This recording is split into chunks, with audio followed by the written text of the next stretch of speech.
1 minute to go before the start. A bit more breeze now. Certainly the jib filling very nicely on Britain. Yeah, good. There they are. Good, good, good. And you've got to take those little gusts as they come through. Pressure, wind. You've got to be in a position to take it. You don't want to be going the wrong direction at that point. You want to be... You can see the line now as the tug just down the bottom right-hand side of the screen. There it is. Yeah. That's the line from there to Albert Dock itself, the flag on there. So they're all well short of the line at the moment, looking good. Yeah, it is. A nice space between them. So you don't want to get shadowed by other yachts as well. You want to give yourself a nice clean air. Yes, very much so. So 30 seconds, counting down. Great view, not only of the start of this race, but also the backdrop of the Liver building and all the other buildings here at modern-day Liverpool. Yeah, it's quite a spectacular setting. 10 years since the race was last started here. Right, they're all well short of the line, so we're not going to be OCS. No one's going for that 1 hour penalty that you were talking about. Well, that's good. That's good. 2, 1. There's the gun, and you saw the flash there on the bottom right-hand screen. And that is the start of the Clipper race. 2018, the 11th one of these, and there they go. And a cracking start, really, for Great Britain, I think, in the front there. Yeah, and he looks as though he's got the start line honours as such. Let's see what happens next. Then. You haven't quite got to the line yet, so they're all very well shy of the line, as they say. A couple of the boats at the back there, we'll see who they are, but it's going to be quite a slow progress down the river before they go on that turn mark. Yeah, and once they do get around that top mark, the tide will be whisking them out pretty quickly. So there is Great Britain in the lead. She looks good there. She looks good. So your skipper, who's taken over your craft, has got the tick from you, has he? Yeah, so I've been listening to those little bits of advice I gave him. He's nice, clear air as well, so that's really important. The wind going from us towards Liverpool itself. Yeah. And definitely. I don't think we're going to see our coloured spinnakers going up. Doesn't look like it. Doesn't look like it. It looks as though the wind has filled in across the river, which is good. And I think if it was any other direction, they would be struck now. So right now, wonderful. You can see the tide whisking down in that bottom left-hand corner of the screen there through the barrier. Yes, you can. Yes, there's a barrier down there looking at the tide running fast. Of course, this is the Mersey River. It's quite murky, as you can see. But a good view as they now cross the line. They're making good progress because the tide's going to be running knots now, 3 or 4 knots? Yeah, so 4.5 knots. That's nearly 5 miles an hour, so it's quite a lot. Yeah, it is. And you can see by the boat's wakes that they're moving, but it's just it's that speed over the ground, getting up to that first mark that will be difficult. Yeah, plenty of people enjoying the view here and the sunshine on the Mersey. The weather's been kind, so is the sun. And here we've got a nice stern shot. Yeah, so you can see them moving there, and there's a little bit of air in the sails, so that's it's good to see. So it's just a matter of time now. Yeah, good shot of the stern of the Clipper 70. I mean, one of the important things about getting up above, around those first marks until you get into that tide and then outbound, the first boats around will really then extend their lead right from this word go, because you get into that tide and then that distance just extends while the others are still trying to get up in around those first marks. There's Qingdao with the crew sitting down to leeward side, so they're on the opposite side that you would normally be sitting up there as a crew, because they want to heel the boat over a bit more. Correct, they do. They just want to get a little bit more of an angle of the boat from the wind and just drive that boat. So it's all about the hydrofoils and working. Now the breeze is going very light for those boats in the middle. It is looking a bit like the mainsail on that boat in the middle of your screen there is just going out a bit more, so the winds come around a little bit more to the north. Yeah, they're going to have to be working that mainsail. It's one of the sails that cannot be forgotten about. It's still one of the biggest sails up there. You've got to work it in conjunction with that headsail. So it's all the sails working together that makes the difference. That's Great Britain with its mainsail out a little bit farther. They're slowing down here. I mean, see this cloud, see that dark shadow just in front of them? That's a cloud coming in. That might mean a bit more wind, but there again, the wind might shift round. Yeah, certainly it's probably shifty. You can see that they had a little bit of wind right at the beginning. So in UNICEF, here we are. This is the official charity, and a great cause it is too. And they're certainly mixing it up with the leaders here. Yeah, well, they seem to have grouped together quite nicely, which is good to see. So, of course, it's a long race. But, it's exciting for everybody to be in the mix right now. You still don't want to be right at the back or way apart from the others, because, as we said earlier, the psychological part of it is quite important. You see UNICEF, the blue hull of UNICEF in the middle of your picture there, just chasing Great Britain it was. I think some of these other boats nearer Liverpool have taken over now, a bit better wind perhaps. Garmin up there, so it looks as though she's got a bit more push over there. It is Garmin, yes. Garmin from this angle looks like to be a little bit more in the lead, being chased by Liverpool 2018. Dare to lead in there as well. Good. And Sanya right in the middle there with Wendo. And Sanya, yes. Nasdaq 2 chasing. Great Britain, though, coming up nice speed. Their main is way out compared to the others. Maybe just getting their own little bit of private breeze there. They will be. Hotel planner here. Yes, they're looking very light, isn't it? Yeah. It is. It's going to be difficult. So right now, it's the job of the watch leaders and the skipper, people down, get them in the right position. Yeah, although they're quite well-built boats, of course, and heavy for these conditions, it does mean that you want to move those people around to the maximum advantage. Yes, there's, what is it, 37 tons? Is that right? Just out of 32 tons. Right? Yes, quite a weight. Here we are, Great Britain. Looking good there, a bit of boat speed there, a bit of a bow wave there, so nice, yeah. And you can see there the bowsprit as well, which is an addition to these boats from earlier on. No. Yes, slightly different design of bowsprit to last year, and really just to strengthen them up. So someone's decided to go very well inshore there. We haven't seen who they are yet, but the middle of the fleet and the middle of the river would be your choice? Well, yeah, I think that guy going inshore, whoever it is, it's difficult to see from this shot here, but probably tried to get out of the tide a little bit, with the majority of that tide going to be sent. Down, but unfortunately, you've always got to take that risk that the main wind may well be there. So now, with the wind that far around, would you be tempted to put a look at a spinnaker? You'd definitely be tempted. I tell you, if I was on there now, you'd think, right, let's get it up there. Yes. You might as well chuck it up and see what happens. Someone would be brave for it, I'm sure they would. I think they would at the stage, yeah, very much so. And the crowd's looking good down there in the sun now. And the boat's making good progress towards this first mark. So, Liverpool, but leading at the moment, we think it's Great Britain here at the Clipper 2017.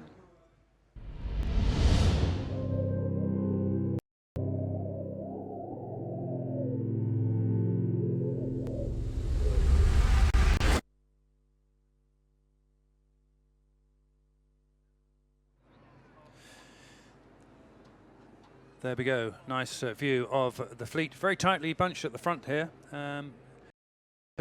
Quite close, I think, but at the front. And who is that over on the far right-hand side? I think it's still Garmin. So it's taking still Garmin. Yeah, a little bit of room out. So those boats, those 4 or 5 boats there, look as though they're moving much better than Great Britain there now, and UNICEF on the closer side.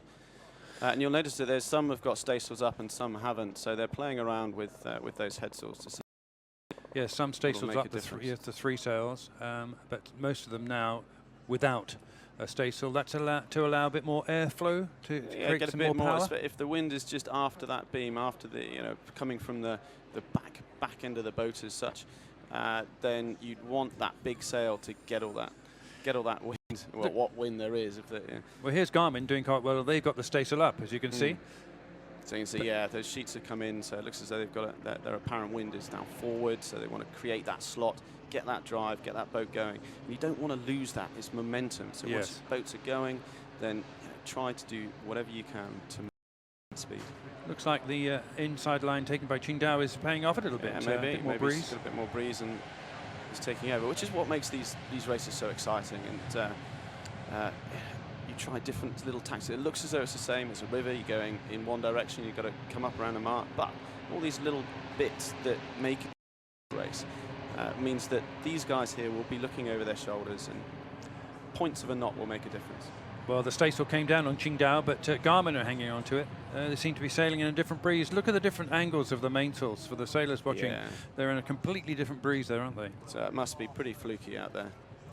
It's great. The guys that are just racing now, so all of those crews that are now really experiencing that full 12 fleet race for the first time, really, to see how much of a difference it makes for trimming the sails. Plenty of spectators afloat as well, watching this spectacle as the boats are now heading downriver still. upriver towards this first mark. They'll turn this first mark, and that's going to be important because then the tide's with them and they're going to shoot out of the Mersey. Yeah, certainly. The other thing they've got to watch out for is turning too quickly. With the tide going out so swiftly, if they turn too soon, then they might get themselves into trouble and heaven forbid, hit a mark, have to do a 360 or worse, or of course try and battle back up. So as they go on their little reach across, they need to stay up until they can get round that third mark and then away. And a 360-degree penalty, that's a full 360-degree turn, will take quite a long time in a boat like this. And of course you're going to go sideways, so all of this tide, so yeah, you really want to avoid that. Okay, so it's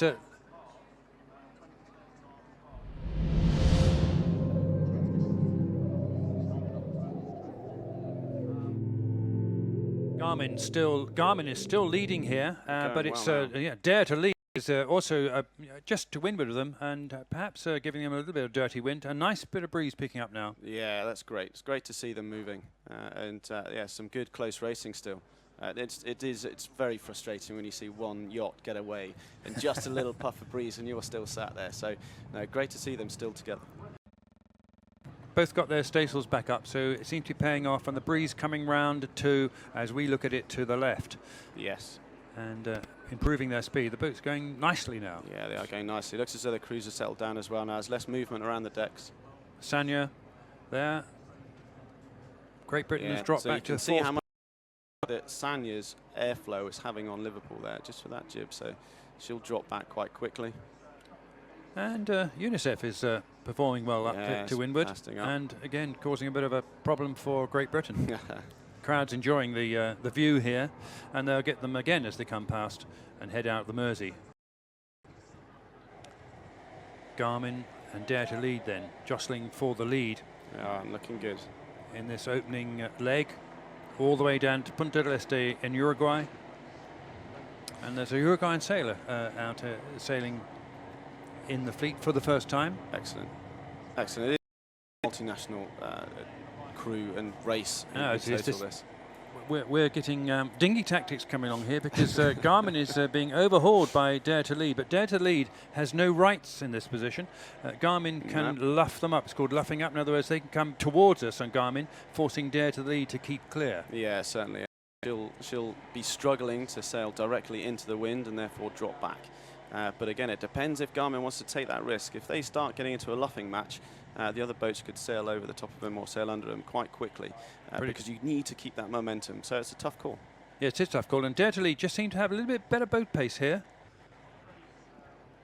And you don't want to lose that inside track as well, of course. That's the other thing. So it will be interesting to see if Dare to Lead can continue with that overhaul, continue with that speed, get over the top, and then, of course, they've got to come around the other mark. So, yeah, it's still great to see some nice close racing. Really close here, almost match racing, you could say here, these two, ignoring those behind. Dare to Lead then. Well, yeah, exactly. Let's hope there's no nudges there, you know. Look at the crowds. You don't get many crowds for sailing events. America's Cup attracts a lot, but this is an extraordinary amount of people. Absolutely incredible. Just looking out of the commentary box when the boats were doing their parade of sail, I had not realised how many people there were down the dock all the way along, and the other side, of course, as well. You can see people over there. The big thing about this race is it's for want of a better word, ordinary people. It's normal people, dustbin men, doctors, nurses, accountants. It's everyday people, and it's those individuals that make this race. Everybody's got a personal story. Everybody's got friends and family there, and that's what makes it so global and so worldwide reaching. It's all about the emotion, and it's quite something to be involved with. I should think so. You must be taken up with the skipper as well, that you picked up with the emotion for the crews and the families. You do, and you are looked upon as the only professional on board, but you're there in order to make sure that those crews have the time of their lives and keep them safe and make sure that they feel as though they really are part of that team. And it soon becomes apparent because you cannot sail these boats single-handedly. You need everybody on there to be singing off the same hymn sheet. Well, whilst we were looking at the Liverbirds building there in the middle of Liverpool, UNICEF have come on. They have. There we go. So it all changes still quite quickly, and they're still moving quite nicely, which is good to see. Yes, we might now. I understand the race committee are allowing, possibly allowing the boats to have an engine, Oh, which is really? why they might be just cheating a little bit. Okay, well, I'm not so sure about that. I'll be very surprised if that's the case, if you've heard something else. We'll have a look at one of the sterns and see if there's any smoke coming out, perhaps. Well, and that would be a giveaway tell. Here's the mark. They must be closer to the mark. Do you think that's it? By that rib there, just at the left of the screen, that could well be the mark. And look at the tide running on it. Yeah, you can see that coming up. So they're certainly getting closer now. Great shot from the helicopter overhead of Liverpool as the boats are bunching up. Well, maybe the charity boat is allowed to have its engine. It's just for charity. I doubt. Well, Bob wouldn't have it that way if that was the case. Anyway, knowing Bob with his background, it's talking about sort of the skippers and the crews on board. Yeah, UNICEF are going to be a boat to watch this race for sure. He's for quite a few years ago now, but his sailing CV is quite incredible. So, the important thing here, of course, is to get the boats out on the way to Punta del Este. It's a long, long way. And how long does it take the crews and the skippers and the watch captain to the rhythm of the race in the sea? Pretty quickly, actually. These guys have been training. All of the crews there have done a good 4 weeks of intense training, be it in Australia or out of Gosport in the Solent, with all the challenges that the English Channel brings with it. So they'll know how to sail really now. It's down into that big seas, but they'll be into watches. They know what it's all about. So by tonight, they'll be well into it. Fantastic view of the redeveloped and marvellous Albert Docks. They were old, when I talked about liners a little earlier, that's where they left from, but it's now a big entertainment hub and housing, and as you can see, boats kept here as well. So the tide here on the Mersey is defeating, I think, the breeze for these relatively heavy race boats. Yes. Yeah, they are right now. But that's all part of it. It's the environment that you've got to contend with or make work for you, really. And it's from dead calms around the world to storm force, hurricane force winds, and you've just got to deal with everything. And that's the challenge. No matter what elements are thrown at you, you've got to make that boat work for you. Well, the crowd's enjoying it, waiting for the boats to return. There is a mark which they passed. Look at the tide. Yeah, on that exactly. Mark. So they'll be edging across now. So that is the first mark that they needed to get past. That's the westerly cardinal. So they're just going to take that a little easy with regards to just setting it up and just edging across to the next inflatable laid mark, and then they'll be heading down tide and away out the Mersey, around Anglesey, and then heading Dare to lead the first to turn there. Yeah, she is. Okay, so they were and there goes UNICEF.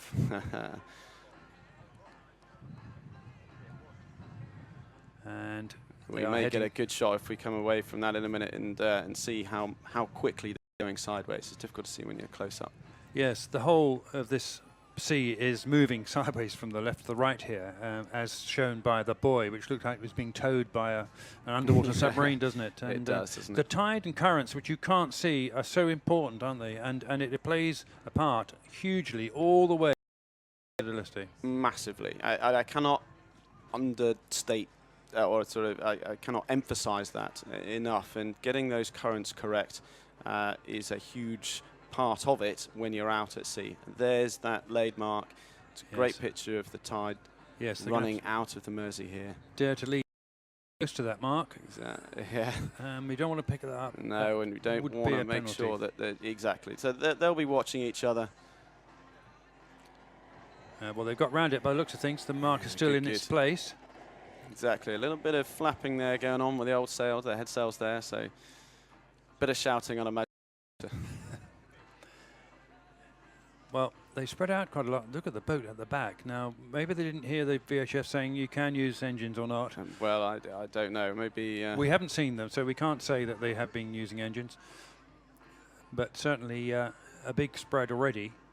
Yeah, exactly. It'll be disappointing. Although, of course, with a fleet of 12, more often than not, one of those yachts will have a little niggly problem, whether it's rigging, whether it's a sail got caught up, and you've always got to deal with these problems as well. So as you're sailing, so these guys will be sailing for the next 4 weeks. There will be problems, there will be breakages on that gear, and you've got to improvise, and you've got to do it, and that starts right from the word go.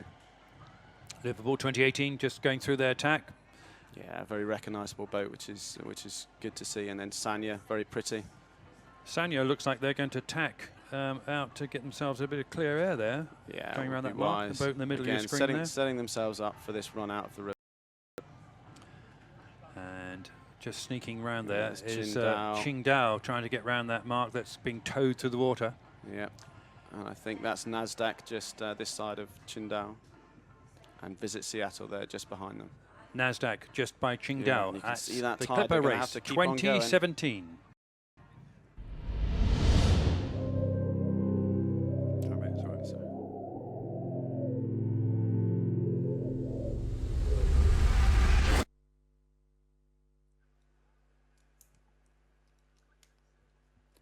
So it's Visit Seattle just going round as they are now heading seaward, which is really breathing a sigh of relief there for most of the crews, because now you can get settled in. Yes, you can. And the little race courses right at the start of all of these port stops, it's really quite hectic at that point. But once you're clear and you're on that inshore leg as such, heading out to sea, that is really when you start settling down and getting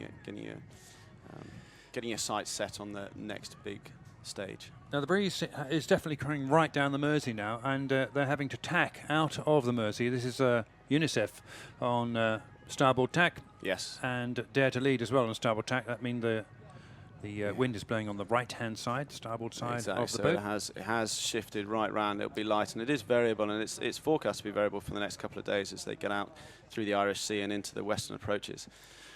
So it won't be a... It is looking good, but they're just passing the back runner here, the back marker, still making slow progress towards that turn mark. And a big spread, that's going to be 15-20 minutes already, isn't it? Yeah, exactly. You can see how far those lead boats are away from the middle of the fleet. Oh, it's Hotel Planner. It was Hotel Planner that was at the back of the fleet. Seemed to have quite a lot of crew on there as well, on the back of Hotel Planner.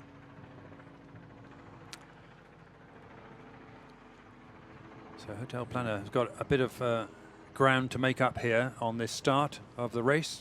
They have a little bit, but it's a long to Uruguay. Yes, there's always a cliche there, but it is a long way. There's a long way to go. You can certainly catch up quite a bit. I remember sailing out of Rio last time and heading to Cape Town and being last of the fleet after a poor headsail choice right at the beginning, and then making it up all the way across, which was wonderful. In fact, one of my favourite races. So it's certainly not impossible, and that's what they've got to be getting into their minds now. It doesn't matter about now. Get the boat going, and you never know where you're going to be at the end of it. So Qingdao looking very nice as it winds in. Nice bit of boat speed compared to Hotel Planner, still lolloping down towards that mark. Yeah, that's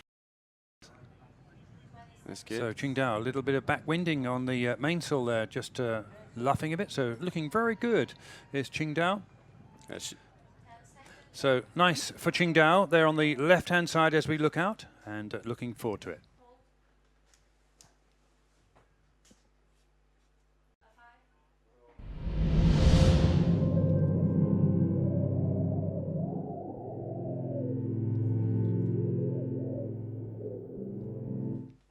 We're back with the Clipper Race 2017-2018, and it's Qingdao here we're looking at, and certainly winding a bit of speed up now. They've got some nice breeze, Peter. Yeah, good. So that's nice to see, and hopefully they'll get a little bit more, and they're clear of the river, and really get out of into it. You don't really want to be walling around in light winds. You just want to get out there into the ocean and start sailing. And we saw them pass Hotel Planner, which hasn't done so well, but here we are. It's now very rapidly now past the crowds here and past the original start-finish line, and it's Garmin and Dare to Lead that are nip and tucking on the front of the fleet. I wonder if they're going to stay together for a while. It's these long races, they still have very, very close finishes. It's incredible with regards to the number of cover, but how close the racing is. So that's looking nice for them. Difference in breeze, of course, is great, and they're having to tack. As we said, there's the Liver building, the famous one in the background. Great Britain coming up too. Yeah, good. Here's Garmin going into the tack. Now, they didn't really have much right to get across there. Will dare to It's manage difficult to get round them. to see with regards to. Yeah, they're having to dip. Now that wasn't. Will they have had rights? They just about completed their tack onto starboard. Well, we'll see. It's up to Dare to Lead to say anything if they're not happy with the situation. Yeah. So if we do, and if they decide they're going to protest, they will put up a little red flag at the back of the boat. And that's not the one that's flying at the moment. That's an ensign. But there is a little red flag if they decide to protest. That would be an interesting call. It would be an interesting call. Certainly this early on the stage, they might be just thinking, okay, we'll let a couple of things slide. But I can guarantee that a quarter of the way, halfway through this race, they'll be battling and they will be calling for protests, and they will be, their teams will be fully behind them, and they will be fully focused so they can. Yes, very much so. And that protest meeting will be a long way off in the future. Yes, in Punta del Este.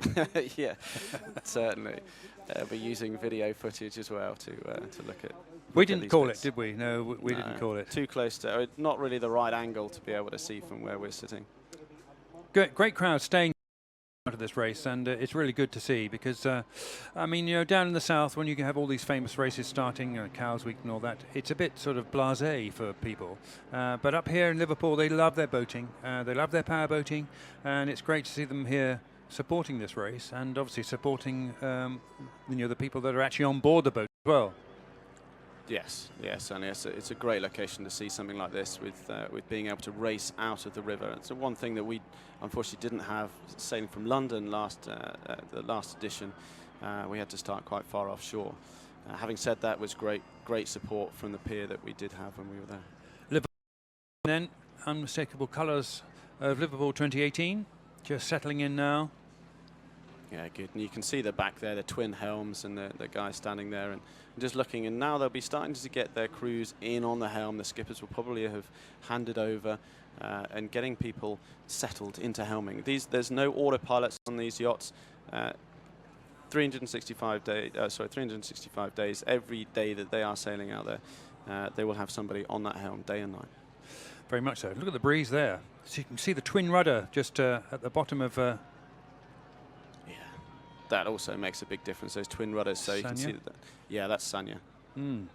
So now they're steering just purely off that port rudder that's in the water. And yeah, it's great to have a bit of wind out there. Now you can see them start to sail. And they sail well when they're on a good heel like that. Not really with the tow. You don't really want the tow rail in the water, but just off, and you want to be able to keep that nice and steady.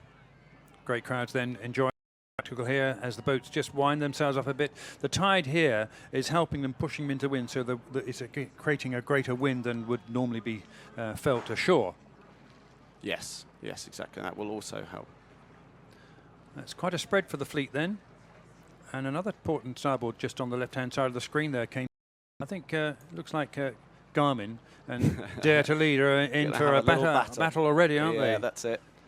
There'll be a few crates of beer passed around at the next port, the ports of calls, and that's what, again, it's yacht racing, but this in particular, because you're all away from home and the teams really get together. So once you're into that port, everybody's there. It's a great feeling to get everybody back together again. There's a jib not being sheeted in there. That's right. Just sailing in front of Liverpool 2018. All those little techniques, or those little quirks of sailing will be ironed out as they go around the world, and the teams will get better and better.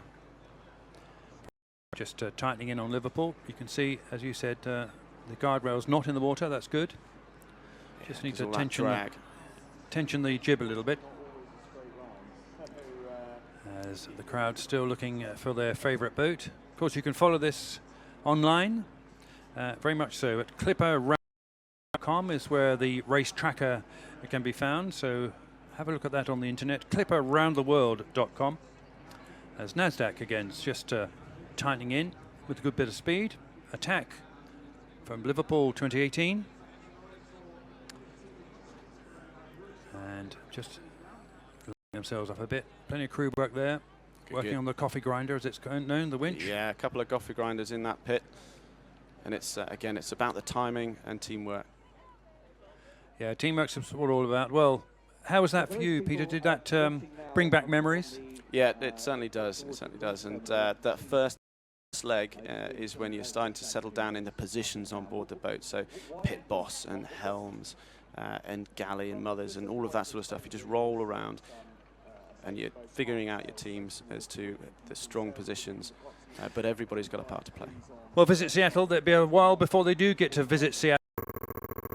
12 boats in the Clipper race 2017-2018. We hope you enjoyed the coverage here of the start live from Liverpool, home of the liners from the last century, but here's time round it's the fiberglass boats that are sailing around the world, and we look forward to seeing them back here a long time in front. Peter, Stephen, thank you.